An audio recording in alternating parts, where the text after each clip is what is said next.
เด็ดทานก็จับยึดกระบางถือกินยาก็ได้ความจริงผมเละสำเร็จกันจักโมงอันนี้นะแต่เศร้าช่วยๆแต่เช้าตอนนี้ก็10 โมงยังเลยน่าฮ้อนแห้งเนาะช่วงนี้ซอยกันบุ่มบั่มสมมุติซ้ำนี่มันได้จักซอบอันนี้นะเวลามันเป็นทานโบชิปก็8นี่แหละโบ8 9นี่แหละมองนี่แหละโอ้ได้หน่อยเนาะดูว่ามันใหม่บ่เจ้าเห็นเจ้าอันบ่เป็นบ่มีหอทานน้อยครับเลยอัดปากนี่หรืออัดก้นโอ้อัดก้นเนาะยำขี่ไรเนาะนี่คือสิ่งทุกอย่างมันเสียแล้วต้องอัดก้นเมียแน่จังอยู่วัดก้นแลโบอยู่มันสิไรเนาะโดยเป็นไรเมื่อยบ่ฮะบ่เมื่อยปานใดเวลาเมื่อยแล้วห้องเพลงไปนำเด้อจะหมดท้อเนาะสมโมเมียงนี่โอ้ยป้าที่โถเขียวยงไปทิมละไปทิมวิ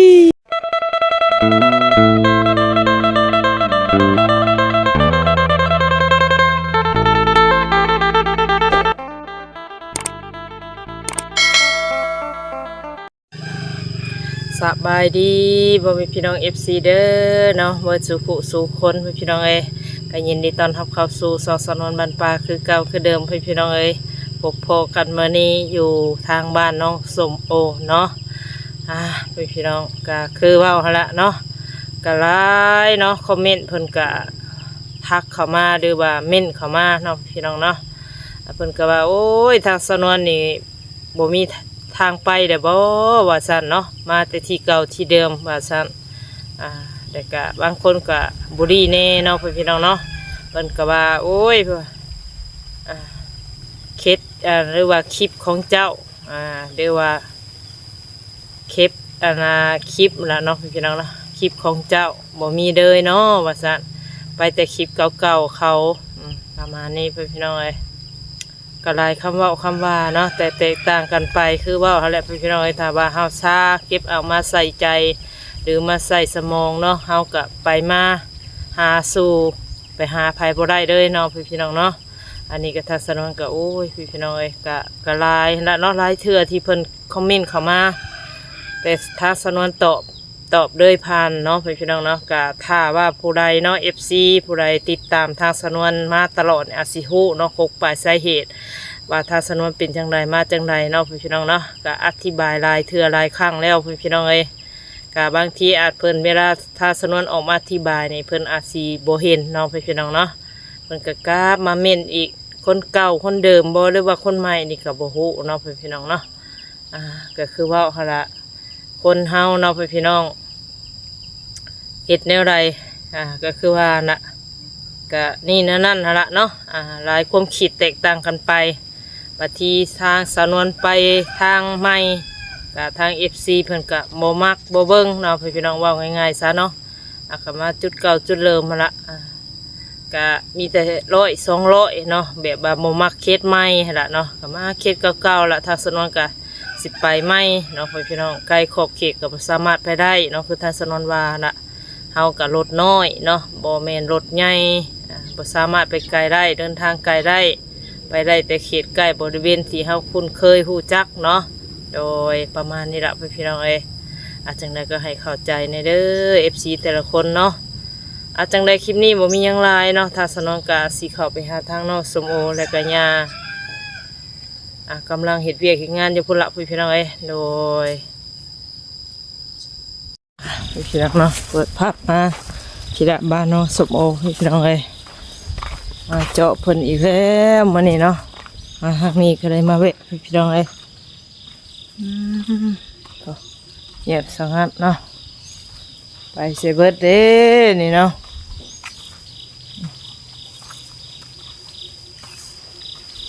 สีสันเพื่อนเพิ่นก็ยังงามคือเก่าพี่น้องเอ้ยเนาะ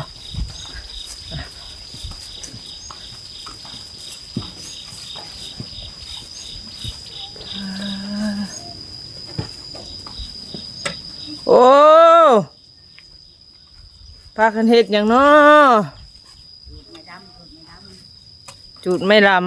ำคือหนามุมหนากำแท้ สบายดี หืมรูปชายบ่นี่ ใส่สวยงามคนงาม ฮะบ่ฮู้ รอ โอ้รูปเช็ดละลายแม่นเป็นหยังให้เห็นแต่หน่วยตาฮะโอ้สบู่ก็ได้เบิ่งฮะอืมฮึโดยสบายดีผู้เอาจนว่าผมยาวเนาะ นั่นแหละว่าจะตัดก็บ่พอจะได้ตัด โอ้ตัวเพิ่งจะเฮ็ดบ่หรือวันอะไรอันนี้ ถ้าก็เฮ็ดอีกนี่ อืม ถ้าก็กอเข้าบ้านนี่ พรีพรวมเละเลย โดยพวกหวานป้าตุ๊กจักผลบ่จักที่ทาง เป็นอะไร เปียก มันเปียก เปียกแล้วขังไว้อาดอานะเฮ็ดตูกให้เพิ่นแล้วบ่ เอออันนั้นบ่ตุ โดยตูกแล้ว ปลาเตอแนวอันป้องกันผลได้เนาะอัน โด นี้ ย โอ้คัก งามบ่ อันนี้เป็นจุดไม้ใหญ่อันนี้ โดยตูกไม่ใหญ่ก็นั่นแหละ พากันโอกช่วยกันมือนั่นอันขายแล้วบ่สถานมือหายนะ ยัง32 ยัง32 งามเนาะ เนาะถ้าใกล้เด้เนาะสิเอาซอยนวลกันพอแต่ได้แต่ว่าแต่มันไกลกัน ไก่ สมโอกับน้องหลอดว่ะไม่นวลสิซื้อเอาเพิ่นว่าโอ้ย ชื่อมันมีรถแก่ได้หลายถ้ามีรถใหญ่ห้วยบ่ยากดอกแม่นวลก็ได้ถิ่มสรถแน่มีจักสอบ ให้ได้อยู่ได้หลายรถนะ อยากให้ไล่แล้วมันทำบ่ได้ เอ้ยไปเอาเงินใช้มาซื้อรถใหญ่เนาะสมโอก็ยังว่าอยู่แม่นวลได้รถเด้อสิพาไปเที่ยวไปดินเบิ่งว่ามันทำบ่ได้สมใจเทื่อๆนะพอได้ไปกินเลี้ยงท้องสมโอเอ้ยเออ เฮ็ดทานนี่ก็จับยึดกระวางซื้อกินยาก็ได้นะวันกิน เอาเฮ็ดไปเฮ็ดอะไรเฮ็ดซ้ำเฮ็ดไรป้าผมแหละซ้ำเฮ็ดกันจักโมงอันนี้นะ แต่เศร้าช่วยๆนี่นะ แต่เช้าตอนนี้ก็10 โมงยังเนี่ยน่าฮ้อนแฮงเนาะช่วงนี้ซอยกันบุ่มบั่มอะสมมุติซ้ำนี่มันได้จักซอบอันนี้นะเวลามันเป็นทาน บ่ชิปก็8นี่แหละบ่8 9นี่แหละมองนี่แหละ โอ้ได้หน่อยเนาะ โดย ดูว่ามันใหม่บ่เจ้าเห็นเจ้าอันบ่เป็น บ่มีหอทานน้อยครับ อืม เป็นสิกะเลย แต่ก็ได้หน่อยเนาะ โดย 8 9 ศอก มันใหญ่เนาะสิดินเลยน้ำใบตอง อย่างนั้นได้10 ปลายศอก ใช้ไม้ใหญ่ๆให้สูงปักใหญ่ อืม เห็ดบางหันก็ได้10 สอบ 10 ศอกเอามากันกับสาวมกวันนี้พี่น้องเอ้ยสบายดีเนาะสาวมก ออกรอดยิง กำลังบุกเบิน จังไรน้องรอดเมื่อยบ่คักแน่ เรือย่อย อันนี้เป็นหัวหน้าทีมอันนี้นี่หัวหน้าทีมเลยอัดปากนี่หรืออัดก้น อัดกด โอ้อัดก้นเนาะยำขี่ไรเนาะ โดย มีทุกสิ่งทุกอย่างมันสวย ต้องอัดก้นเมียแน่จังอยู่วัดก้นแลโบอยู่ มันสิไรเนาะ โดย โอ้ยสติเลย ระวังเลยล่ะคอยเห็ดคอยนั่นอีหยังมีกุบมีหมวกปะบ่ใส่อันนี้ ลืมเลยเด้ โอ้ป้าให้ดินนั่นถืออยู่อันนี้ อันนี้เอิ้นมาครอบครัวสามัคคีดีเลย เด็ดเจอกันเลย เป็นไรเมื่อยบ่ฮะบ่เมื่อยปานใดเวลาเมื่อยแล้วห้องเพลงไปนำเด้อจำบ่ท้อ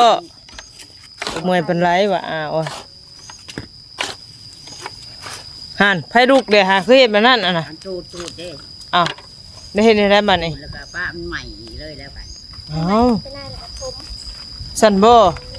ใหม่ก็ได้แล้วประเด็นส่วนทานออกวันค่ะบุวิมุนอีก เฮ็ดแนวใดวะ ขน่อยเห็ดหรือมุม ข่อยย่านมันหมุนเบิดหั่นหรอก ลองเบิ่งโอ้งาม เอาสูตรมาจากไสนี่ สูตรตัวเอง สูตรตัวเอง โดย เบิ้งว่าสิส่วนขี้ทานในปากมันออกก่อนว่ะ อืม ส่วนขี้เทามันออก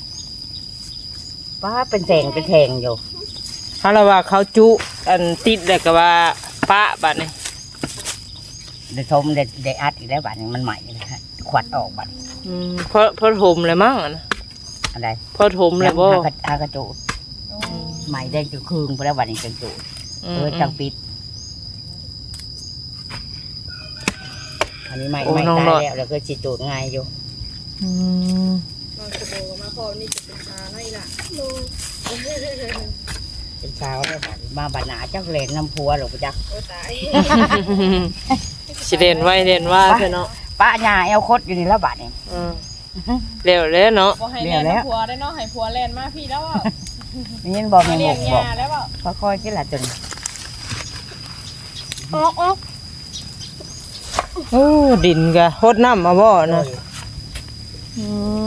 นับมือจะได้ สันบ่เหนียวเนาะ ไปเที่ยวกับของฟังนะเขาเรียกฝันเลย บ่ได้เว่าเต็มอยู่ได้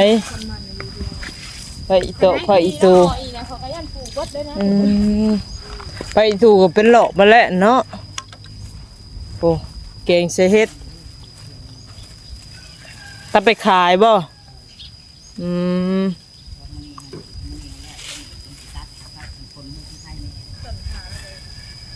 ไปขายทางไกลมันก็ได้เงินได้เงินอยู่หัวจอบ่ได้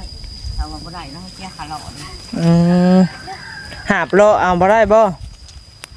มันในบ้านเขาก็ปลูกเขาแห้งปลูกกัน เอาบ่ โดยเห็น เอาเฮ็ดได้บัดนี้ร้านจะถมบัดนี้ระวังถมหญ้า เอาขึ้นทุกเอาไปก่อน ระวังถมหญ้าเด้อว่าสิถมง่ายหลายแล้วติมาโยกชมโอ ประเทศไม่ขึ้น เอาไปยังคือเป็นตุ่มเป็นตอแม่ย่าบาดนะ รักขั้นยังหวะนี่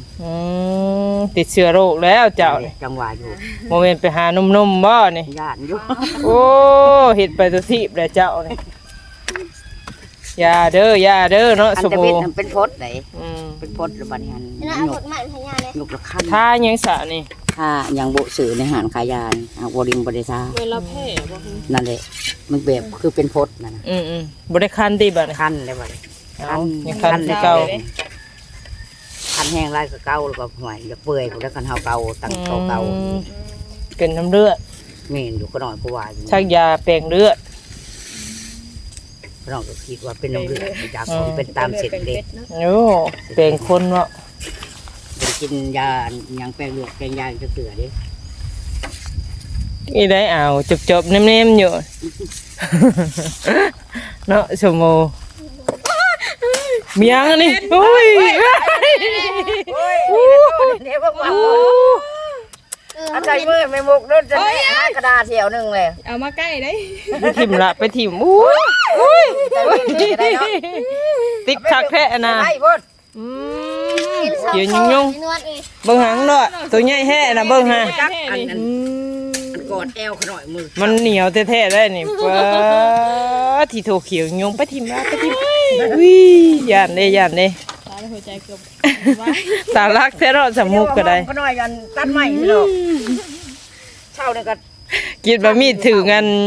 หญ้าน้องชมพูสิเนาะ ทำก็เช่านี่ฮะ เป็นกัดเนี่ย สั่นบูฮู้ก็เช่าว่ามันกัดนะมันยังมากัดว่ะ บุ้งกะเล่นแท้ได้ โคตรว่าเป็นโต เพิ่นติดหนี่อันต้อนแท้ๆได้เหนียวแท้ๆได้ แบบมันตัวใหญ่ กอ เนาะ ดท้องเลย เหยื่อนะ ตกใจคิดว่าพระมีด นั่นแหละ ถึกมือซะแล้ว นั่นแหละหน่อยกว่านั่นเอาคือพันปอกบาทนึงคือว่านั่นโลดว่ะ เดี๋ยวเพราะว่าเกือบอันมือเพิ่นกำได้พวกหันนะก็เลยโอ้ย เจ้าแม่งอันนี้จากเสาเลย เขียวข้างเนาะเขียวคือใบไม้ซ้ำ โปรยได้ฉัน น้องชมโบสร้างบ่ย่านแท้เนาะ ว้ายเจ้านึงกระดาษเป็น บ่ใส่คอให้แม่นวลเบิ่งอยู่นี่ นั่นแหละ คือบ่โชคอยู่นี่ จะวานก็ได้ว่าโอ้ ใส่คอได้บ่ ได้ห้ามือ โอ้ แท้เนาะตายเลยข่อยใจขาดตายพอดี ตาย จับตัวหนึ่งเมื่อกี้นี่มาอีกตัวหนึ่ง โอ้มันมานำใบนี่แล้ว โดย ไม่น้อย เฉพาะ บ่ เป็น อยาก เหียน ได้ อัน ว่า นี้ อยากได้บ่เบิ่นบ่ตัดใบบ่เบิ่งนี่ไว้ อืม เหียนเบัด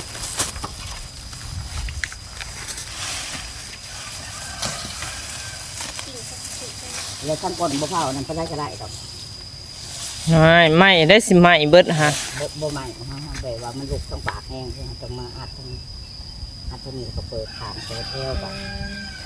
ก็คืออัดก็สั่นโอ้ย30,000ยังบ่ใหม่ อืม เฮ็ดขายบ่นี่แม่อันนี้ ขาย สดเท่าไหร่แม่ อันชอบใหญ่ก็40ปลายแหละอันนี้บ้านเขาเจ้าซื้อถือ35 กลัวบ้านเฮา บอกมันยังเข้าตลาดซื้อไปน้ำอีกเขาเจ้าถามซื้อขายจ้ะ อืม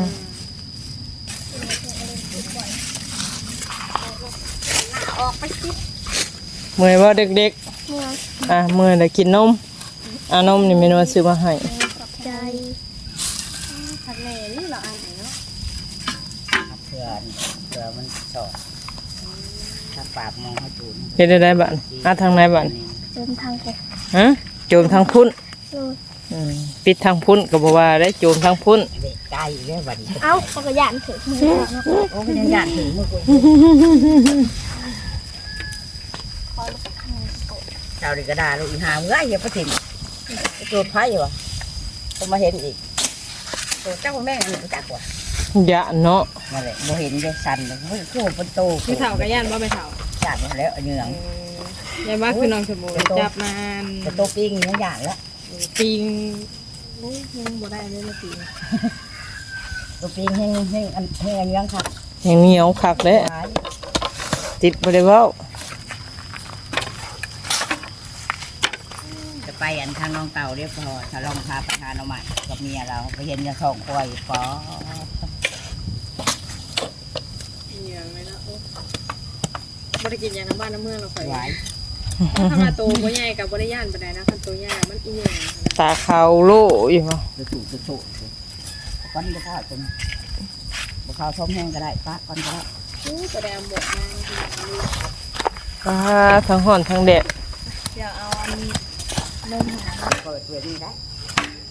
มันดุดเด็กมันบาง แทงให้มันเป็นรู โดย อืม ธรรมดาสัม วางโพดเนาะ บางโปะ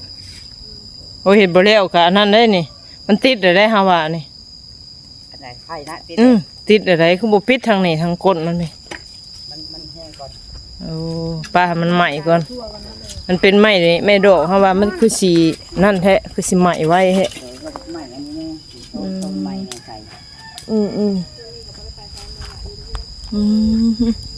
เบิดแล้วบัดนี้ยังเท่านี้เนาะ โดย อืม ว่าจะเอาตัวนี้ใส่ดอก ใหญ่เกินบ่ แมงเกินแล้วก็พุงเสือกับปลายมันจะเอาเมียนให้มันเป็นเห็ดนะ อันนี้โอ้ยพี่น้อยฮอดพอแล้วเนาะโอ้แล้วก็ ข้าวายานักเอามาลองเบิ่ง โอ้บาคักบ่อนบ่ โอ้ย โอ้ยไก่ครับ ฮะ มันไก่เนี่ย เดี๋ยว ถ้ารถใหญ่นะมันได้อยู่ดีแล้วไปล่มอยู่ข้างทาง เออไม่ใหญ่เนาะจักมือได้บาทนี่ มือเลยก็มือ4 มือ สีมือแบบสำเร็จเนาะ โดย ได้อายมันออกมาทีแล้วนี่คนตรวจทางนี้เลย อร่อยเลย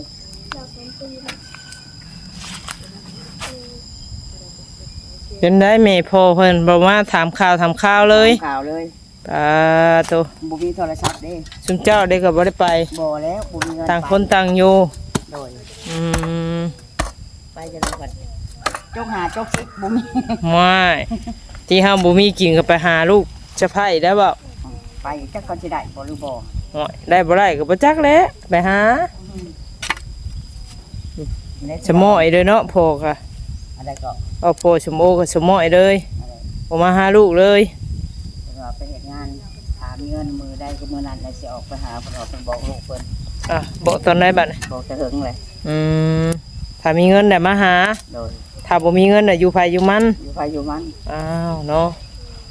บ่มา นัด ตอน นัดหมายแบบนั้นกับลูกเนาะเพิ่นก็ได้ เพิ่น ว่าหรอก ตอนนั้นมาได้เงิน100,000 บ่มีเงินก็มาหากันได้ บ่มีเงินจ้างโลเด้วันนี้ไปกลับก็100,000 อืม คนละ50%เลยเด้ มาใกล้ๆนี่นะ โดย ฮอดแสนพอ โดย อืม แสนแล้วกันสมุด2 คนนะ บ่เลยเฮาจ้างเมานะเนาะ โดย ล่อเมาแม่นล่อสายพาน คันบ่ฮอดแสนนี่บ่ได้ มันบ่แม่นทางผ่านเขาเด้ แล้ววันนี้คันฮอดแสนมันเขาเราก็50 อืม 50คือแบบว่าเฮาได้รถแบบส่วนตัวเฮาไปขายแล้วสบาย ได้น้อยได้หลายเฮาก็ซื้อนะ เพิ่นว่าเตียงอันแต่ผู้กกหั่นเนาะผู้น้อย2บัดมาหายา โดยมอนันติคนละได้ คือจะให้มาอยู่ลำบากเลยบัด หึ งานและลำบาก งานลำบาก เลยจะน้อยอากอืม อยู่นั่นแหละถ้ามีเงินก็ซอยมันบ่มีเดี๋ยวก็แล้ว ไปเฮ็ดงานได้แหละติผู้อ้าย โดยคือว่าไปเฮ็ดแล้วเขาบ่ให้เงินเลยยาวเลยค่ะ โมหั่นเด้ โดย อืม เฮ็ดน้ำพี่น้องเขาเองนั่นแหละ อืม ได้รายไปได้ไปเฮ็ดได้เงินเดือนอยู่บ่ได้บ่ให้ยาแล้วว่าจัก อืม ก็จะให้เขาแน่เฮ็ดเนาะเขาถูกข์เขายากก็ได้เดือนกำลังรักปักใหญ่เนาะ ว้าวหั่นแหละ อืม ผู้ใดมันแบบว่าเขาคิดว่าเฮาจนแต่เขาก็ใช้ฟรี โดย คิดว่าเฮามักง่ายยังก็คือเว้าแหละขึ้นอยู่กับความเว้าด้วยว่านิสัยของเฮาเฮ็ดอิหยังก็มุ่งมั่นกับสิ่งใดก็คือเว้าได้เอาใจใส่กล้าเว้ากล้าหยังเฮาก็ได้เอาบ่ได้ก็ถามเพิ่นก็ได้อยู่เอาเฮ็ดเฉยไปแล้วเพิ่นก็เฉย เชยกับเขาก็บ่อยากนำไรกัน เขาโบเมนพายนั่นอยู่แล้วเขาพายเสีย เจ้าพายไล่เจ้าต้องถามเอา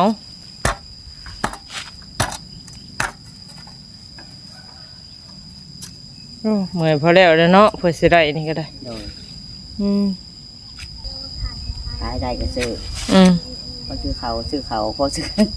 ของกินบ่สู่กินดอกหนึ่งพักหนึ่งหยาไป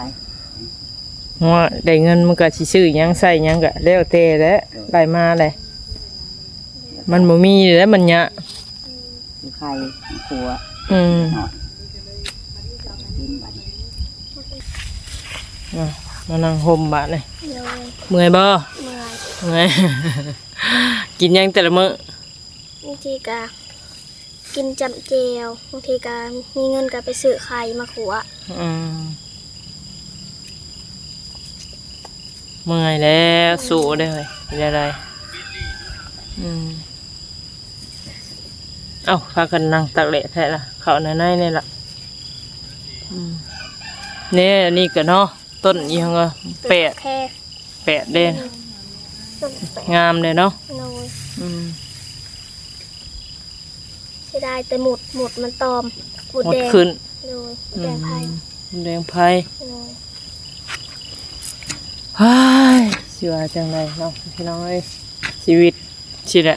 โดย ชีวิตของคนถ้าบ่หาก็บ่ได้กิน โดย ถ้าบ่ดิ้นบ่ดนมาแห้งบ่มีหยัง โดย ต้องพากันเฮ็ดพากันสู้ โดย กินทุกมื้อใช้จ่ายทุกวัน โดย เนี่ยเนาะนี่ก็ถือว่ามาดินน้ำนอกชั่วโมงพี่น้องเอ้ย โดย เวียนมาหาน้องเพิ่นคือเก่าเนาะ แล้วก็ไม่นอนซื้อมาหาเลย บ่มาหาเลย โดย ชวนไปเงียบไปเลยเห็นอะไรนี่ เงาเลยไม่นอนบ่มาเลยกะ เอาแล้วอ่ะผู้แลถ้าบ่มาก็ถ่าสมโอได้ผัวผู้ใดสิมา แต่บ่เก่าบ่ฮอดบ่ถึงก็บ่มาได้แม่นวลก็ได้ถ้าลืมแล้วก็แล้วเนาะหลอด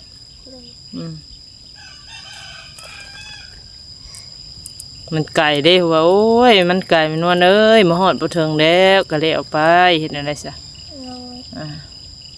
แต่วันนี้แหละเอ้าไก่ยังก็ย่าได้ไปหาแหละก็แล้วแต่ขึ้นอยู่กับใจให้ได้ยังก็เลย โดย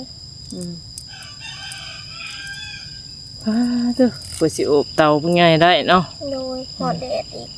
แดดก็หอด ก็บ่ใส่หมวกเมียงนะ ไม่อยากใส่ บ่อยากใส่ โดย อืม เห็ดแต่เมื่อวานนี่กองไม้เมื่อนี้ฮะถมแหละแล้วก็จูดบัดนี้ อืม เห็ดได้2 มื้อ ชมมือต่อเตานึง โดย หากระจุดมานี้ โดย อืม เก็บของขายบาดนี่พี่หัวโขหัวคาหัวจังไข่ก็ยังหลายอยู่เด้ แม่ย่าว่าสิเก็บลงตลาดเดี๋ยวหัวสิงไข่ ตระใช้ ตลาดใหญ่ โอ้เก็บมานี่ไปขายมาอื่นบ่ โดย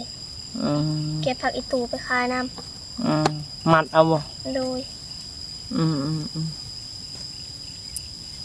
เอาจังสั้นหลายๆมันนี่ก็แม่นวลก็เวะมาเยี่ยมมายามมาดิดนำ โดย มันจะพากันสู่บุกบืนเด้อ โดย บ่ให้อันข้านนอนเล่นได้ โดย บ่ได้กิน โดย ต้องพากันเฮ็ดเมื่อยก็พักบ่มีไผบังคับดอก โดย ขึ้นอยู่กับเฮาเองนี่ล่ะ โดย ทุกคนต้องสู้ผู้สู้ผู้บางคนก็สู้นักบางคนก็เฮ็ดเบามันอิงตามแบบสภาพเด้อว่าไปมาของไผของมัน โดย อืมเจ้าคือการเฮ็ดอยู่น้ำเมืองซานบ่ได้ไปทางใด โดย มีหยังก็เฮ็ดไป สิ่งใดมันได้ก็เฮ็ดไป โดย บ่ได้แก้ไขได้ซะ โดย เอ้าบ่มีหยังได้มันว่าก็กลับป้าเด้อบัดนี้เด้อ โดย เอ้าสบายดี สบายดีสบายดี โอเคพี่น้อยมันนี่ก็ถือว่ามาเยี่ยมมายามทางนอกสมโอเนาะกำลังพากันเฮ็ดเตานี่ล่ะพี่น้อยกลัวสิได้เพิ่นก็ได้เนาะก็เมื่อยแน่พี่น้อยเฮ็ดหยังก็เมื่อยทุกคนหั่นล่ะบ่ว่าเฮ็ดหยังเนาะทุกอย่างพี่น้อยที่ว่าได้เงินได้คำมาก็ลำบากเบิดทุกสิ่งทุกอย่างหั่นน่ะเนาะเพื่อแฮงสู่เอาคนละแบบคนละอย่างพี่น้อยเนาะบางคนก็นักพายเบาบางคนก็นักภายนักเนาะมีแต่นักกับนักก็คือแบบเห็ดนักขลับพี่น้องบ่สิได้เงินคำกำแก้วมาใส่มาซอยเนาะหลายสิ่งหลายอย่างพี่น้องจังใดก็คือว่าแล้วเนาะหลายคู่หลายคนก็แตกต่างกันไปจังใดก็พากไว้พี่น้องเด้อ FC เบอร์สุขคนอย่าลืมกดไลค์กดแชร์แล้วก็กดติดตามให้ทักษะนวนเด้อพี่น้องว่ามีกำลังใจสู่ต่อเนาะโดยจากในคลิปนี้ไปแล้วเนาะขอกล่าวคำว่าสบายดี